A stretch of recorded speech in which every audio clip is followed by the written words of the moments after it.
Welcome back to Deeper Than 180 podcast. And as you can tell today, we're in a different location. And reason of that is because, we decided to touch more on the business topic in this episode. And, we decided to come into a business area. And we're here with none other than Brother Germán. As you may know, this is his shop. Can you explain a little bit more about, where we are and who you are? I'm Germán Rodríguez. I'm shop owner, business owner for over 30 years, and I'm just here to help the best I can and give information the best I can. All right. Well, Nisi? And I think, with further, we'll just jump right into it and start with a little icebreaker. And I don't know if you want to ask the... Yeah, I'll ask the first one.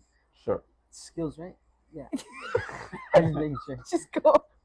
So, if you could have any skill, just like any skill you could imagine, out of nowhere, just no questions asked, it just appears to you, what would you do? Wow, that's it's a little hard to answer because there's so much stuff. If I had to only pick one, I'd pick more than one, but speaking ability. Speaking? Yeah. That's fair. Speaking ability. You? Me? Oh, shoot. You know what? I'll go with, I would want the skill to learn anything instantly. That way, like to learn things really fast so that I can use my skill to get even more skills. Oh my Does that make God. sense? Like, you know what I mean? Makes sense. Yeah. Makes sense to me. Yeah. I mean, like, are we talking about like any, like, I Any mean, if skill, you went that like a deep, skill. then I think I would probably say probably to talk to animals or something Talk to like that. I mean, that's a skill. If you think about it, there's scientists like a talent, who can like dissect what they mean. No, but like to communicate, like what are they thinking about like half of the time, Like, Yeah, I mean, you can invent like some sort of machine. Or, like, machine? You know that dog that is like the smartest dog in the world, and it has all those buttons, and it clicks like a button and it says like a word. Like a robot? Not like a robot. It's like it has all these buttons, and each button is a word, and it can talk like that. It talks with the buttons. Oh my God. It's like a super smart dog, basically. I guess. I don't know. That'd be mine though. Yeah. And then like another one, like if you had to switch your career, like from being a mechanic or something, basically being a mechanic to something else, what would you choose? Like for a day, basically. For one day only. Yeah. One day only. Yeah, I mean, the reason I chose like the skill of speaking, I wouldn't mind being a public speaker. Okay. Like in a specific area or like? Well, of course, biblical, theological, even political. Okay.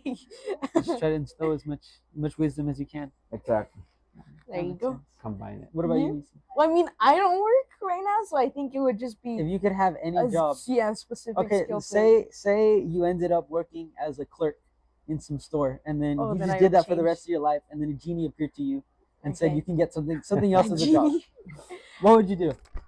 I think I'd have to go with the route of going pro like chef or something like that. Oh. Like a private chef. Yeah. It's like going to someone's house, like a rich guy's house. Yeah. Travel with them basically. All right, whatever. That's fair. That's Yeah. fair. You? We all have dreams. What would I do? For one day, just one day of my entire life. Yeah. If it was just one day and I would only have to miss church this one day to do the job, I would be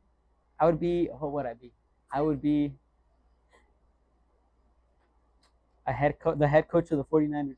Oh my God. It was just one day. One Sunday I'd have to miss church. Just one.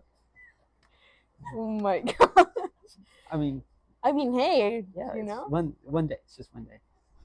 But think about it, like if you were to be like paid just for that one day, I would get paid a lot. I'm getting paid a lot of money for that. Yeah. Well, I mean, that's all we had for the icebreaker. But I mean, going based off of that question, taking business into consideration on that, I think might as well just jump into the number one questions. And starting, starting off, I think Mm-hmm. main part is like what inspired you to own your own business and like start this up. Hmm. It's been a while, but money. Well, not necessarily like I was.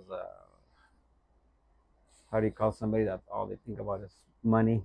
Mhm. Mm-hmm. It's just to have a better life, a better Yeah. living, Uh-huh. financial living, Okay. and I love working on cars.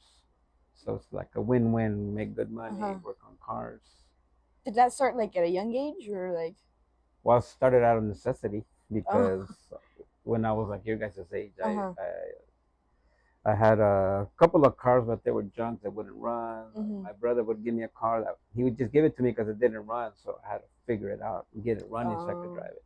Uh-huh. So out of necessity, I started getting into it. I liked it, and slowly I just started learning. Oh. So it was different incentives, different. What was it? What motivated me? Yeah, Uh-huh. different motivations. Yeah. Yeah. Um and then uh well, like I guess like going into that, like throughout you had said like you had been how long have you had like been ownership for this? 31 years Out now. of those 31 years, I mean everybody goes through mistakes, you know. Oh. We thought like what has been what has been one mistake or you know maybe multiple that have like taught you something like throughout the years. Well, yeah, all the mistakes to me, I see them as they're all there to teach us something. Yeah. All of them. Uh-huh. A big mistake that taught me a lot was how to treat people. Mhm. Treat them like people. That's I Yeah. had to learn that um, because we deal with people. So Uh-huh. I can't say like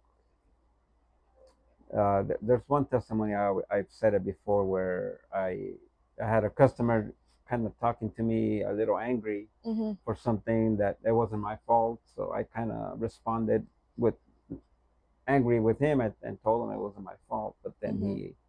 he kind of explained to me that he apologized right away. He said, "Oh, I didn't mean to be like that." You know, he goes, and then he tells me, "I just got diagnosed with cancer." Oh. So, oh, that hurt so bad at Mhm. me because I was like, "Oh my goodness." So I Yeah. just kind of played it down and everything, and told him, no, give him some words, and that was it. But that made me learn to be really careful the way I talk to my customers because I Yeah. don't know what they're going through. Uh-huh. So that was like you could call that my biggest mistake. Yeah. Yeah. So Well, going on that, how do you think, aside from business, just working in the cars, since you Mhm. said from a young age need, that all brought you into essentially the business that you're in. How do you think Mhm. that like affected your life in a way of, like mentally speaking, like you dealing Mm. with people, not cars. You can't fix a person. You can't just go inside Oh, and just change someone. right, So right. how do you think that whole mental aspect plays out? Well, I'm not sure if I'm understanding your question. Comparing fixing a car to trying to fix a person. So, I learned that yeah, you can't fix people. Yeah. We can fix ourselves. That's the only person we can fix. Fixing cars is way easier. Mhm. Well, let's put it this way: dealing with the car is way easier than dealing with the person. Yeah. But um, I learned the biggest thing that I learned was that I learned that I didn't know. So with learning that I didn't know, then I had to take classes. I took classes, a lot of classes, how to work on cars, and I keep taking because all the cars, they get new or they come new stuff comes out on them. So I got to learn those systems. But then I also took classes on how to deal with people, how to run the business, and the ones dealing with people, well, those are the tricky ones. And but the bottom line is you respect. We I can do both things to a car, respect the car because by respecting the car, I'm respecting the owner. Mhm. So this car here is kind of an old classic here, and the customer really likes it. So I gotta treat it right because that I show my customer that I Mhm. care. Mhm. So I do combine, the cars with the owners and Yeah. and treat them accordingly. I Well, don't know if I answered the question yeah, correctly that's or if that's pretty is good. that I what mean, kind of what you were the asking. answer is just whatever you interpreted the question as. Is just give us as much as you can. All right.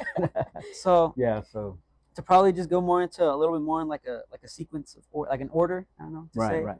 How do you think before we get into anything else, how do you think like just do like a little backstory on like your beginnings, your journeys, how before it got to this point.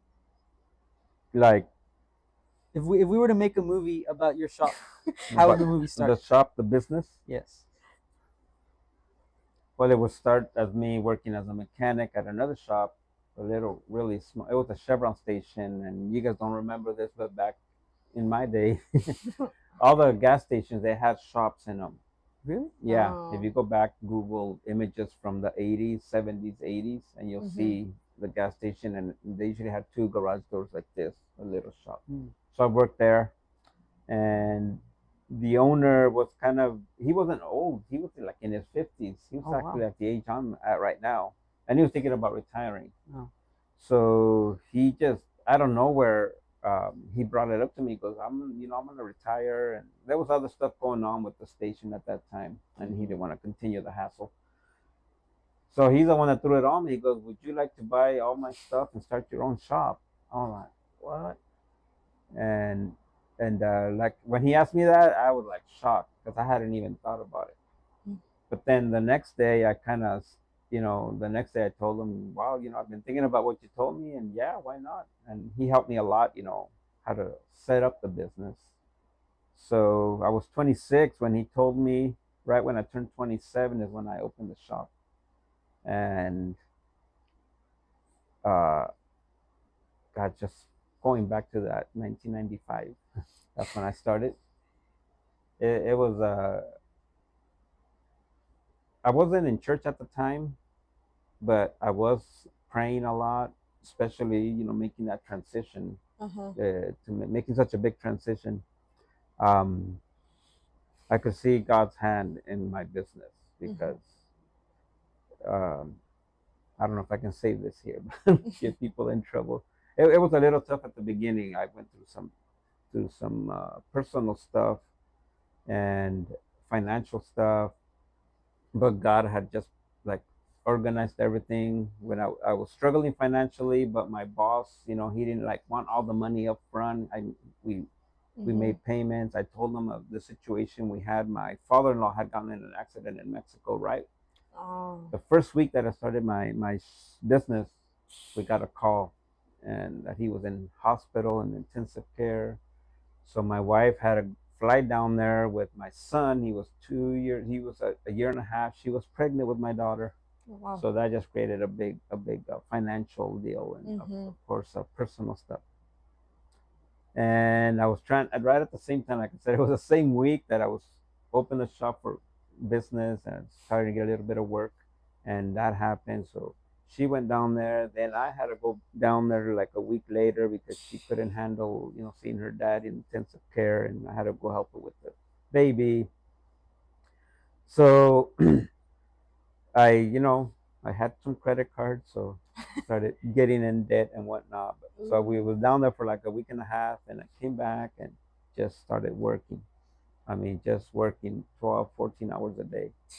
But God was, like I said, God was just, I could see it at that time, and I can reflect now, and it was just unbelievable how the business started making money right away. Mhm.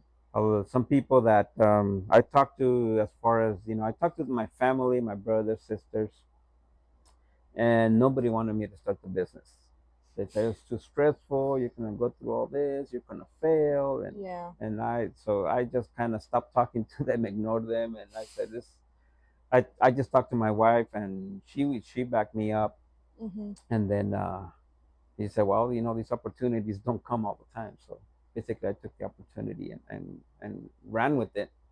Even though people told me, oh, the first few years, you're gonna struggle. You have to actually invest of your own money into the business Mhm. to keep it going. I was like, man, if I gotta do that, I'm not gonna make it. So I had no money. I was Yeah. actually in debt. But no, the business started making money right away. Thank God. And I don't know how much I can talk about this, but there's a lot of details that happened Uh-huh. that I could see how God. I'll just explain one. back in those days, there was no internet, no nothing, so there was Mhm. just newspapers, and there was a local newspaper here that had came out once a week. So they offered a free story to all the new businesses. Oh. So I don't remember if they reached out to me or I reached out to them. I think Mhm. they reached out to me, and they told me about that, and they said if they could come over and kind of interview me, because Mhm. I was a new business. So I said, yeah, that's fine. And they sent this reporter, really good reporter, because he did kind of what you guys are doing here, just Mhm. interviewed me and whatnot. I gave him my information, where I came from, all this stuff, very similar. But he wrote the best article on that newspaper, and he we did the interview. He went and did the article. It came out on the newspaper like a week or two later, and I had forgotten about it. Uh huh. And but all of a sudden, I started getting a lot of customers, a lot of people just showing up, and I'm like, wow, Uh huh. where they come from? And then a few of them started telling me, oh, we saw the article in the paper, and we liked the story and everything. And I got so busy, I just took that like a prayer answer. Yeah.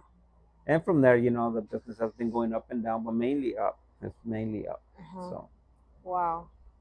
that was just the beginning. So I got 30 years of stories if you guys had. But this has been like since day one, basically, with the same shop, or like had No, you I have it? used to be at another smaller shop down the street over here. It was way smaller than this. Oh wow. I was there for from 95 to 2001. Oh. 2001 I came here. So I've been Mhm. at this location since 2001. And was there always like well, I mean during those times was there always like I guess you can say because there's always competition, right? Oh But yeah.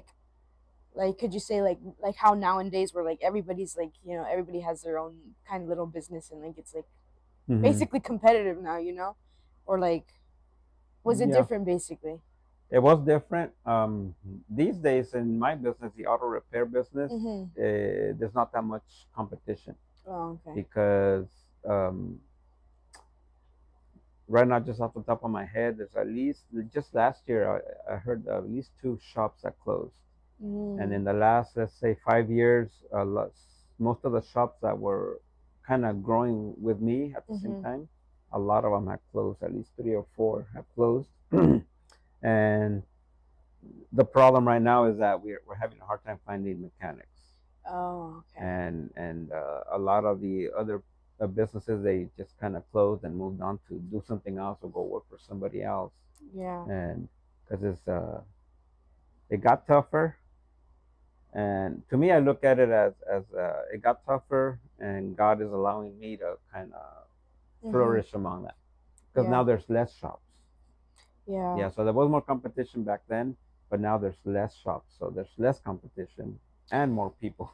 Uh-huh. So I mean, since I just graduated, I mean, there was all kinds of recruiters, I guess you can say, right. and like I know there was this one school of UTI. They're not. I guess they're Hmm. they're only local in Salinas. I think I'm not mistaken. I don't know. If you're talking about UTI, that's a big school. They were Mhm. based in Arizona. Back, Yeah. I Yeah. wanted Uh to go huh. to that school, but I couldn't afford it.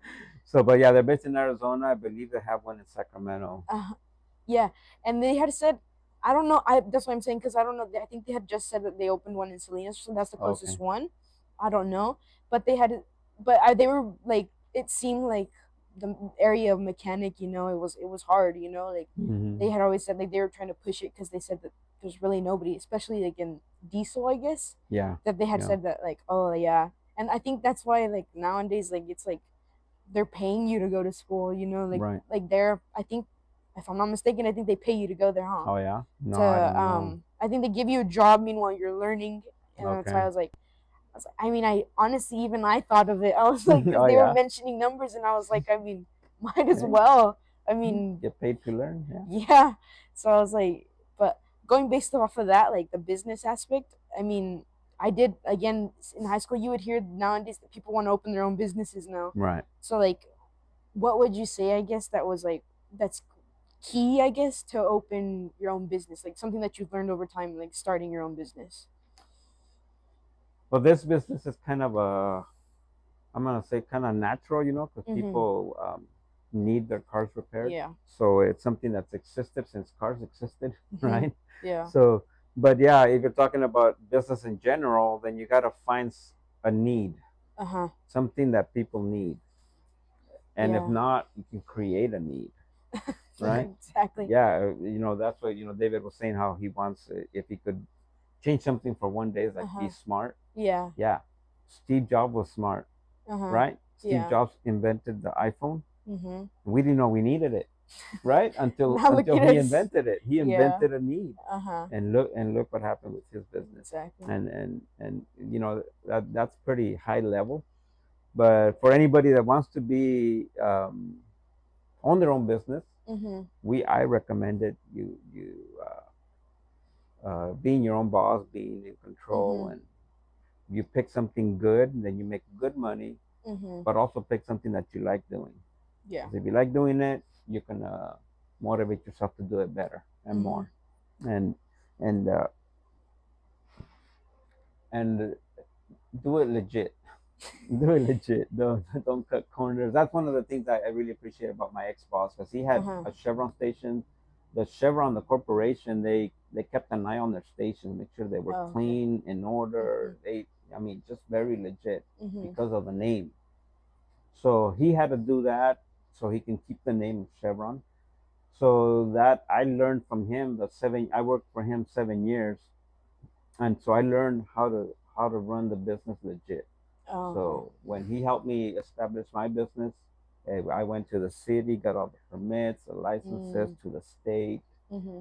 everything just legit, nothing crooked, and that helps a lot. It helps a lot on the stress side or the conscience side, Mm-hmm. but then it also lines up with God. As Christians, we Yeah. got to do the right things. Yeah. So as long as it's legit, it does give you peace of mind Uh-huh. more than anything. Well, since we're talking about the whole thing with Nisa, you're saying people getting paid to Oh, yeah, yeah. do school Uh-huh. or whatever. Um, how does the hiring process work for you? Like, what do you look for in whenever someone wants to say, "I want to Coming up. come work for you," or Mm-hmm. something like Um, well, that's when the people skills come in. When I took management classes and all that, we covered that as well. So it's kind of basically when you meet somebody, you kind of, I don't know if you guys do it, but I know as you get older, you should do it. Start analyzing people that you first meet, Mm-hmm. and to trust them or not to trust them, right? Yeah. Or how much to trust them, Mm-hmm. and everything has to do with their appearance. Uh, Specifically, when I see people come in and ask for work at 10 in the morning, Mm-hmm. 11 in the morning, I'm like, why don't you come in at 7 in the morning ready to work? Right? Yeah. And and when they walk in, do they look presentable, Mm-hmm. and are they ready? Mm-hmm. So before I spend too much time asking them questions, I look at that, and if they don't convince me right away that they might be able to work with me, Mm-hmm. I just tell them, well, here's your application, fill it out. Or they usually have, I'll tell them, do you have a resume? Send me a resume, and we'll see. Mm-hmm. But it's changed a lot. Like I said, I've been in business 30 years. The first 15 years, you could say, I would get a lot of mechanics coming in, and uh, I didn't have very good hiring skills, because that? I've probably had more than 100 mechanics come and go Oh my. because I didn't, analyze them Uh-huh. correctly. But like I said, I try to educate myself in that too, and they told us how to do all that. So now it's easier. How do you call that? To discern them Mm-hmm. before I even consider them. Mm-hmm. I haven't hired a new. Well, I was gonna say in years, but no. I hired my service writer a year and a half ago. The main mechanic I have here, he's been here about 20 years, Oh. and in between then, there's been guys come in, and usually, not that they fool me, but they have Mm-hmm. a good, how do you say it? They're good talkers. Oh, okay. Oh, I can do this, I can do that. Mm-hmm. They give me the resume, all kinds of certificates. Mhm. and it all looks fine and dandy. But that's okay. So I've hired a few. I put them to work on the car, Mhm. and they don't know anything because I know, over the years, I know like a brake job, it should Uh take huh. half an hour at the most. A good mechanic, Mhm. we usually give them an hour, but a good mechanic will do it in 20 minutes to half an hour. Mhm. And if I put one of these guys on a brake job and I know already, okay, it's 9 o'clock, he's starting the brake job by 9:30, he should be done. If he is as good as he said he is. Mhm. I come out here an hour later and he's still, on one side of the wheels or something, not done. I'm like, no, this guy doesn't know. And then they get stuck and whatnot. So Yeah. as far as hiring people, it is very, really, really, almost like a science. Yeah. Yeah. But not only hiring people, just dealing with people in general, Mhm. because we are very unpredictable, all Yeah. of us, right? Uh huh. And then especially people that are not uh, like focused, Mhm. centered, or know what they want. They're Yeah. just kind of shooting at different various of it, see where they land. So Yeah. yeah, it is really tricky on the hiring. Yeah. Very tricky. Well, can you tell us more about you remember the first person you ever hired? Yeah, Yeah. he Can was you a tell us? drunk. Oh shoot. Yeah, he was an older guy, and he came in and he asked me, and I needed help. That's when, like I said, God started blessing me, so I Uh needed huh. some help to get the cars done. And yeah, he came in the afternoon, and that should have been my first my first red flag there. And I think one of my brothers knew him, and actually I think one of them, he's the one that sent them to me. Oh. So then I told him, well, come tomorrow. You can start working tomorrow. So he came the next day, and I could smell alcohol on him really bad. So I felt bad to turn him away. So I said, okay, Mhm. it was a little simple job. I said, go ahead and do that. And then I pretended like we had no more work. I said, okay, you can go home now. I think I even paid him. Yeah. And I told him, I'll call you. And I never called him. But he went back like 3 days later, and he's telling me, how come you haven't called me? I need to work. And so I told him, hey, man, you smell like alcohol. I can't have you here working on customers' cars, like Mhm. that. He goes, wait a minute. No, before I told him that, he goes, I know people are probably telling you that I'm a drunk and this and that. He goes, don't listen to the bad tongues. He was telling me in Spanish and stuff. And I was like, no, nobody needs to tell me anything. I can smell it on you. Uh huh. So, that was my first hire. Oh wow. He was only here, well, not here. I was at the old shop for like 2 or 3 hours. And Uh then huh. after that, that was it. Wow. Wow. But I've had quite a few like that. In you just said that you take what was it, management classes or something like Yeah, I took,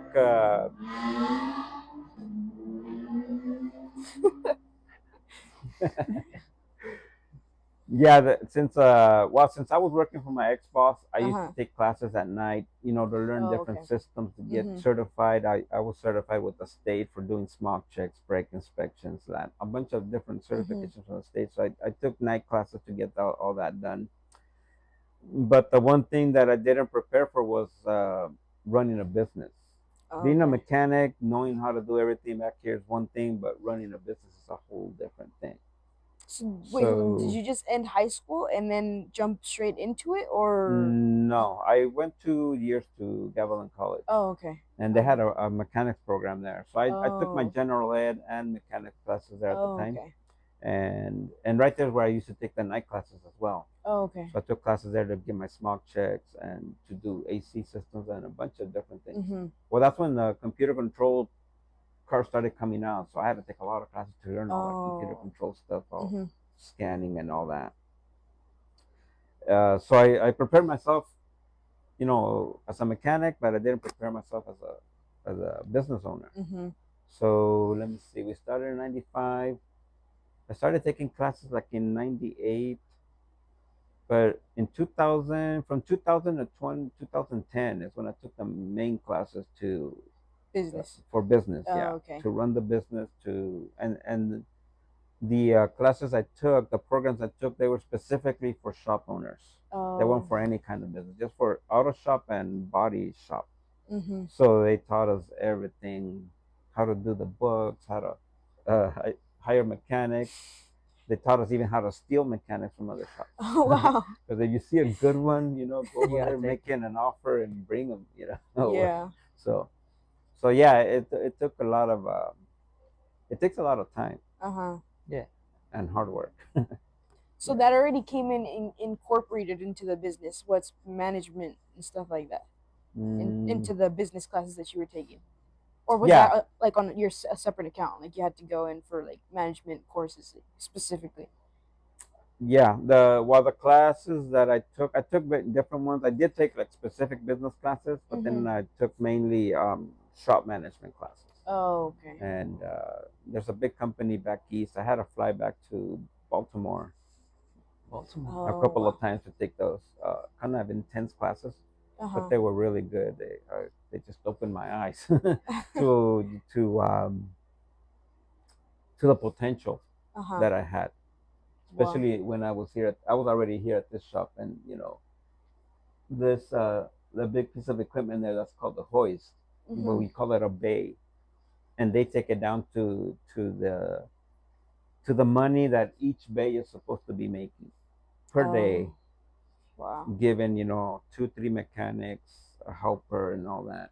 So each one of those has to make a certain amount of money to be successful. Oh wow.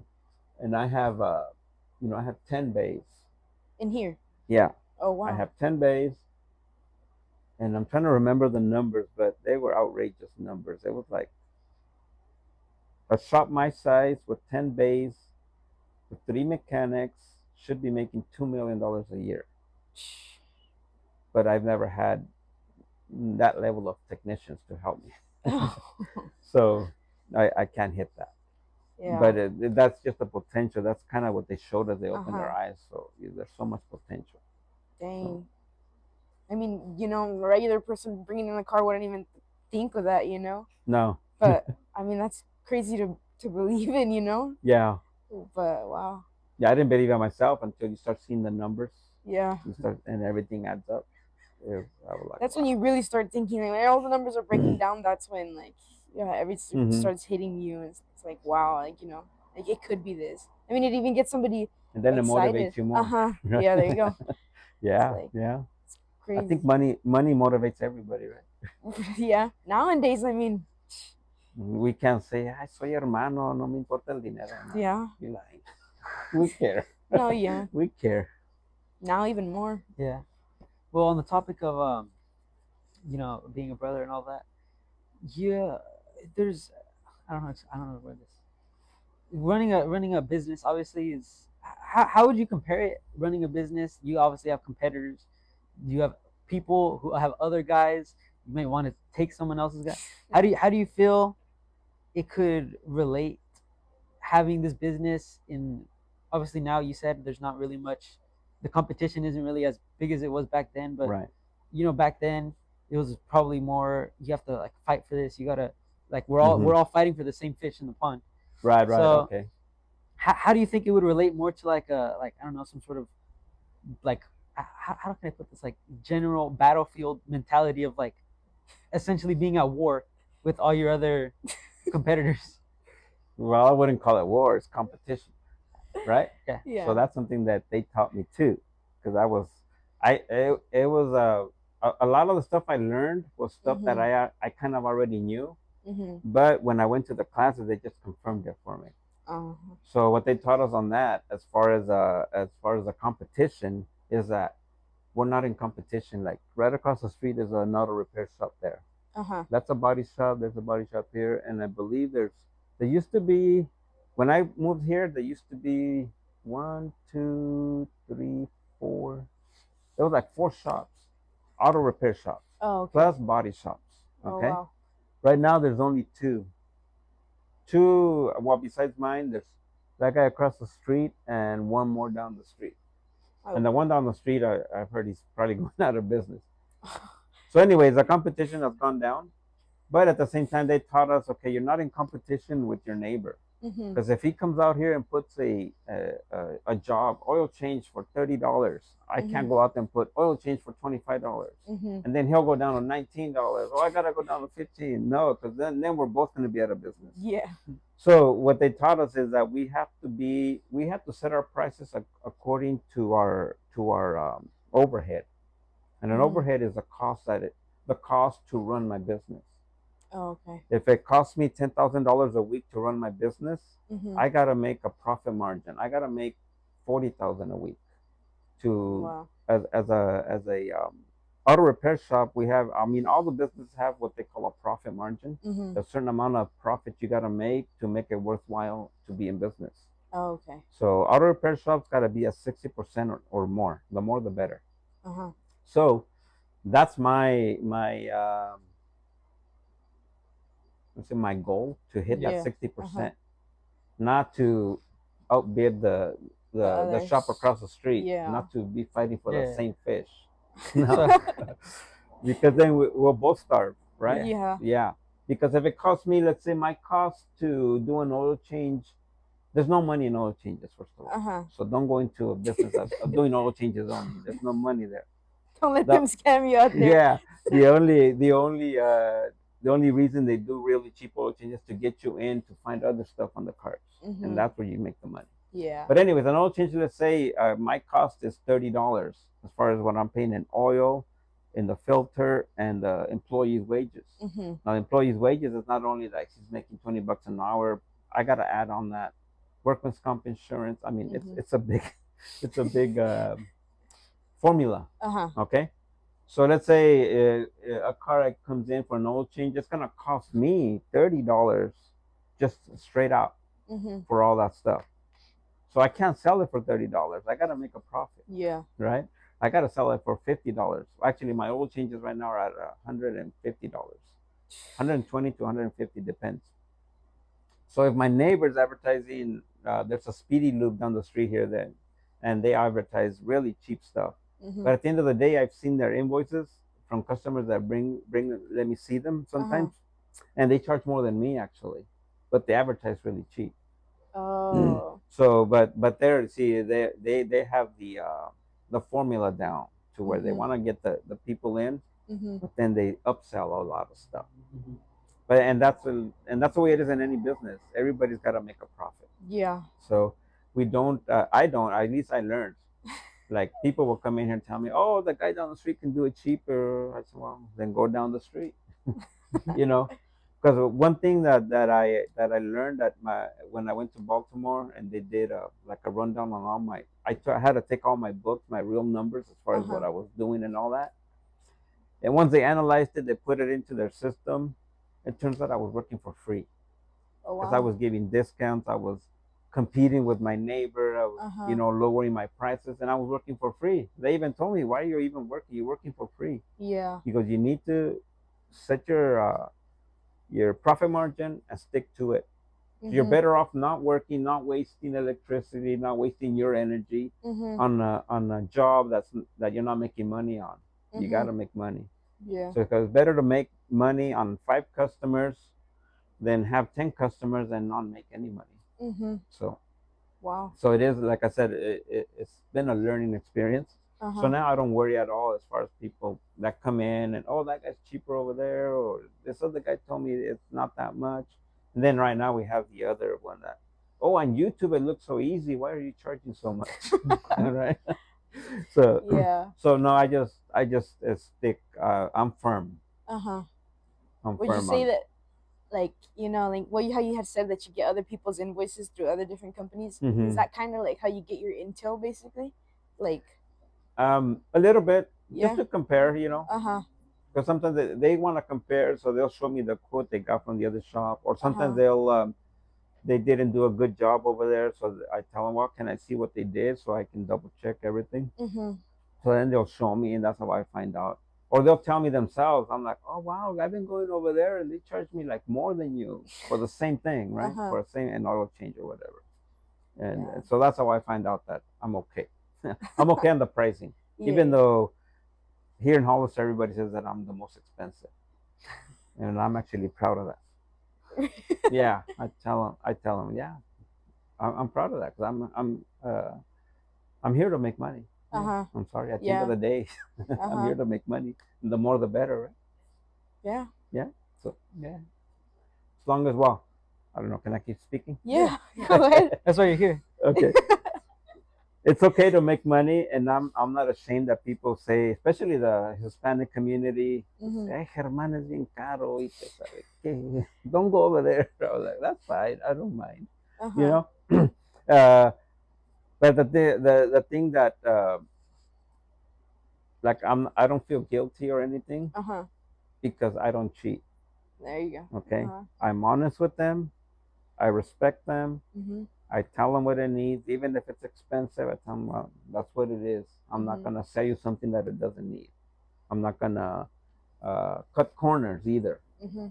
You know, I can't like on brake stuff. I always like to use quality parts, Mhm. especially on brakes. You know, I'm not gonna mess around because people will tell me, you know, my brake jobs are like $650 Wow. just for the fronts, Mhm. and they'll come in and tell me, oh, the guy over there can do it for 400. I'm like, well, you better look at those parts because they're probably getting the cheapest parts. I don't know Mhm. if you guys ever shopped around at a parts store, but you can. They have different grades Yeah. of parts. I tell them, oh, you're gonna go pay $20 for brakes, you know, and they're gonna break on you later. They're gonna make noise and all this Yeah. stuff. I use, you know, nothing but quality parts. Mhm. I provide the best work possible. That's why I said it's so important to be legitimate Mhm. because you know I gotta pay so many insurances, everything to stay legit, and then I can back up warranty. I can warranty Mhm. everything. So I don't um, feel guilty at all about being the Yeah. most expensive. I want to be more expensive, more. But even then, I mean, you're still getting pretty good amount of cars, I would say, right? Yeah, well, actually, like I said, I don't get as many cars, but Mhm. I make more money Mm-hmm. Oh, okay. on the ones I do get. Uh huh. So it's it's a legitimate business, and I run it honestly. Yeah. Yeah. I'm able to sleep at night comfortably. So, Yeah. So, would you say your motto so far has been prioritizing more into getting newer customers or getting more loyal customers? that we gotta kind of. It has to be half and half. Half and half. It all depends what I can handle too, because right now we're having that hiring crisis. We can't hire. I mean, there's not enough mechanics out there. Mhm. I haven't hired a mechanic in years. Well, I've hired a few, but then I had to fire them right away Mhm. because they didn't know nothing. But a really good mechanic, they've all retired, they've all moved on to different things, and we're having a heck of a time. So I have a hard time uh, Mhm. doing the work. So I do. I mean, let me see. I don't do that much advertising Mm-hmm. because I do want new customers, of course. Mhm. But I've been in business so long that the word of mouth is what brings all the new customers now. Yeah. And the ones I do have, of course, any customer that comes in my business, I treat them the same with respect. We clean their cars, we fix what they told us to fix, and then we Mhm. give them heads up on what else we see that might need. Mhm. And I treat them all the same, and and they choose whether they're going to come back or not. Mhm. 90% of the new customers that come in, they do come back. Mm-hmm. And not only that, they give us a lot of props as far as, wow, you guys are really good. I Yeah. like the way you treated me, Mhm. you know. And then we try to come through on our promises. If I tell the customer, hey, your car's gonna be ready today, we get it done today. Mm. If, oh, this is a big job, it's gonna take us a couple of days, and we do try to get it done. And I'm very self-aware that customers right here in this area, especially, their cars are a necessity, a big necessity, because a lot of them commute out of town to work. Mhm. So I know their cars are a big necessity. They need it so Yeah. they can get to work. Mm-hmm. So I try to get it back to them as soon as possible. And Mhm. like I said, you know, and that's part of showing the respect towards their lives, Yeah. Mhm. and that's what keeps them coming back. Yeah. So I mean, Well, oh. mm-hmm. I mean, as for if we can go a little bit more deeper, into the I guess into your journey as owning this business, what Mm. would you say has like your faith? How has your faith impacted opening up this business, basically? Mm. Uh, well, yeah. I mean, I opened up just by faith Uh huh. and trusting God that He was going to bless me. Mhm. Uh, as the years have gone by, I've done a lot of mistakes as far as trying to cut corners, Mhm. trying to uh, maybe something not being too honest, Mhm. and everything only got worse. Mhm. So over the years, you gotta. I've learned to trust God more. Mhm. Every single time, trust Him more because I always go back and think, okay, when things are going good, and I realize it's because I was being very honest, very legitimate, and just trusted God. If I was talking to another business owner, they would Mhm. probably understand me more. But the and you guys, I don't know if you hear this on the news, how tough life is right now in California because of all the regulations. I don't know if you've heard of Mhm. all that regulations, taxes, fuel taxes, all that Yeah. stuff. Well, it affects us business owners directly. Mhm. And I try to cut corners on paying my taxes. Yeah. This was back, well, you guys probably weren't even, I don't know how old you were back in '08, '09, or you heard of that. Uh, it wasn't a depression, it was a recession, really bad Uh huh. recession at that time. So I stopped, I didn't have money to pay my taxes. I started cutting corners on paying my insurances and a bunch of stuff. And Mhm. it just caught up to me so bad. Yeah. In 2014, I kind of just, I just said, Lord, it's in your hands. I don't Mhm. know. I don't know how else to do it. So I just started reporting everything. I would, well, this is really recording. Anyways, I wasn't being very transparent, Yeah. you could say. Uh huh. But it all caught up to me. I paid it all. I'm good Yeah. now. But I learned a really tough lesson as Uh far as huh. being legit and trusting God. Mhm. Hey, the government wants all this money from my taxes. I'm like, okay, I'll pay it, and that's it. Mhm. My insurances, being honest with customers, and that takes a lot of trust in God that He's gonna provide. Mhm. And I've been paying um, the last 5 years. I've been paying a lot of taxes. But the only reason I'm paying a lot of taxes is because God is blessing me with a lot of work. Yeah. So it's like, when you're gonna pay your tithes. Uh huh. I One prayer I had to God was, Lord, I want to pay $1,000 a week in tithes. Oh wow. Sounds like a lot, huh? Uh huh. Yeah. But I get 90% of it. So how much am I making a week if I gotta pay it? 10,000. And I've reached that. Right Wow. now, that's what I'm paying in tithes. But if you look at that 10%, you focus on that 10%, you're gonna Mhm. lose your sight on that 90%. Yeah. So with the business, that was the same thing. Lord, I'm just gonna pay everything that they tell me, and because I know, I think taxes are about 9.75% right now. So it's almost 10% there too. Mhm. So whatever I pay, if I pay 4,000 in taxes per month, how much am I really making? There's a lot of other costs, behind it, but still, it's a Yeah. lot of money. So bringing my faith into my business, Mhm. it just made it grow even more. Mm-hmm. Yeah. So now my prayer to God is, He's my partner. So when I have a problem, I tell, hey, partner, I need some help. Yeah. There you So go. yeah, but it's, as human nature goes, we all kind of get scared now and then. Uh We huh. kind of double think sometimes, but the faith, in God, that's just what has Mhm. kept me going, kept me afloat, you could say, Mhm. because I could have been out of business so many times, especially in '08, uh, when the pandemic hit. I Mhm. thought I was gonna take a big hit, and it was the opposite. I got way more busy Wow. Yeah. during the pandemic. So So and I just give all the credit, the glory to God. Yeah. And what's like, or like, how is it that like you keep yourself grounded, like when you have so much success? Well, I don't know if I would call it so much success.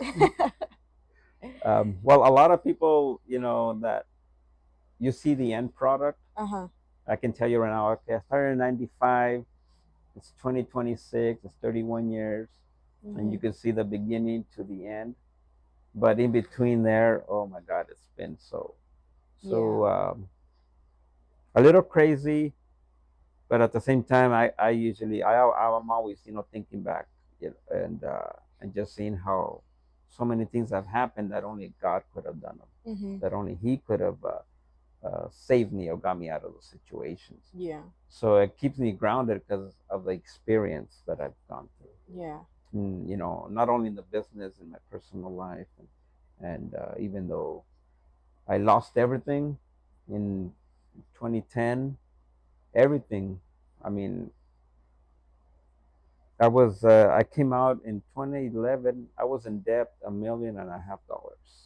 So I didn't only lose any everything. I was in debt $1.5 million. Wow. Oh wow. By 2014, that debt was gone. Oh, how'd you get out of that? The Well, partner above. I had mainly like 1,300,000 was in properties I had. Oh, So I just said, God, if they're gonna repossess them, repossess them. And sure enough, they repossessed them. So I wiped out over $1 million in debt, and then I did a bankruptcy, wiped out another 350,000, Wow. and yeah, that was the main thing. That was I still the only thing I couldn't get rid of was tax debt. mhm. I had like $200,000 in taxes that I owed, and that I had to pay it off. Yeah. So that, like I said, by 2014, 2015, I was like paid everything off, Wow. and I was like uh, starting continuing to pay my taxes. After Mhm. that, I was like, man, I never want to get back into Wow. that kind of debt again. Uh-huh. So it was a learning experience, and I believe God just took me through that because I had to learn. Mhm. I'm really hard headed a lot of times Mhm. that I want to do things and I think it's right, Mhm. but but he had to take me through several downfalls like that Mhm. because Yeah. I was hard headed. I didn't learn on the first one. I didn't learn on the second one. Not on the third one. On the fourth one, I kind of started. Okay, I need to change. I need to do things differently. Yeah. And here I am. 15 years later, Wow. and I still don't think that okay, I made it through now. No, I'm still in debt right now a little bit. I'm Mhm. trying to get out of it, and because it's really easy to get used to a certain lifestyle, Mhm. and it's hard to cut back when you need to. Yeah. So, but yeah, Yeah. if it wasn't for God, I'd be probably in jail. Oh my god. So Yeah. just to make it clear, in case the IRS is watching, everything's all paid off, right? Everything's all what? Paid off. Yeah, I still Yeah. owe money to the IRS, but they know it. Yeah. We're fine. We're fine. They know. Yeah. We're good. So just to close things off, you think you can give us, or not us, the viewers Mhm. at home, some tips or like, I don't know, common misconceptions, things that people focus too much on or don't focus enough on when trying to start a business? Any business? Any business, Okay. just business in general. Well, pretty much what I said. Find a need that somebody needs. There's um, auto repair. There's restaurants. There's bakeries. There's construction businesses, handyman businesses, all that stuff. You just gotta be legitimate. That's all. Be legitimate. Find that need and provide the best service you can, and keep everybody human. They're not numbers. I have my accounting program, and that's all numbers. Mhm. It shows me what I make every single day, what the profit is, all that. That's all numbers there. But when you look at a person, you look at them as a person, Mhm. as a person, and and to me, that opens the door so God can bless us. Because we're here to serve. We're here to provide a service in a business, and that's why I don't feel guilty about what I charge, because I'm providing a service, and I'm not taking advantage of anybody. Yeah. Especially my type of business, a customer comes in with something broken on his car, he needs to get to work. It's easy to take advantage of them and charge them more because they're desperate. They're desperate, and that's one of the things they taught us at the business classes too. They're human, don't take advantage of people. I started a little bit, for a while I started a business, a dealer business selling cars. And out there they gave us a lot of ethics, a lot of ethics on being a car salesman, because they take advantage of people's emotions, feelings, and all that. Yeah. So in any business that anybody wants to start, start it legitimately, and take care of people. Yeah. Take care of people. Care about people. Mm-hmm. That's the biggest thing. Yeah. Legitimate and care about people. And everything, and provide. I mean, you got to provide the best service possible. Um, they told me at those classes, you got to provide something that another, in my case, another shop is not providing. Because we can all do brakes, we can all do tune-ups, we can all do oil changes, but you got to go that extra step. And I remember we used to like just clean the windows and vacuum the cars off, give them back to the customer a little clean, because that's what they taught us at the Chevron station. That's the way that was their protocol. So when they told me that, I was like, oh, okay. So I went an extra step. Now we wash all the cars. We wash them inside and out. Some of them that like new customers, we armor all them. I mean, we almost detail them. We leave them super clean, and that has worked so well for us that customers. That's how you show that you care. Yeah. So, yeah, going back to that is legitimate and care about people. Care about people, because then the blessings, God starts blessing for caring for His people. There. So. Well. Well, thank you so much for coming on the podcast. Yes. You're welcome. Thank you for allowing us to be here. Yeah. Thank you for allowing us to be here. I think personally I will take some of this advice, because I mean I want to start up my own business eventually in the future, Lord willing, But I mean, I think a lot of viewers will take into consideration. I mean, I always heard in high school that everybody wanted to start their own business. So I mean, pretty sure a lot of people will take this advice. Yeah. Thank I you. recommend it. Yeah. Start your own business. Well, once again, just thank you for letting us be here in this wonderful shop you have. If the pastor, like any higher ups at church, are watching this, we maybe like start an apprenticeship program for you at church. Hire some young people willing to learn. Maybe find a new future employee to hand the shop down to. You never know. You never know what the Lord's will may have. Of course. All right. So if you made it this far, let's like, comment, subscribe to support the channel. If you made it this far, once again, comment in the comments, Autotech. Anyone in the Hollister area willing to get their car checked out, do whatever they may need. Check out Autotech here with our brother here. Make sure to treat you right, as you can see from this interviewing process we've had with him. It's been real fun.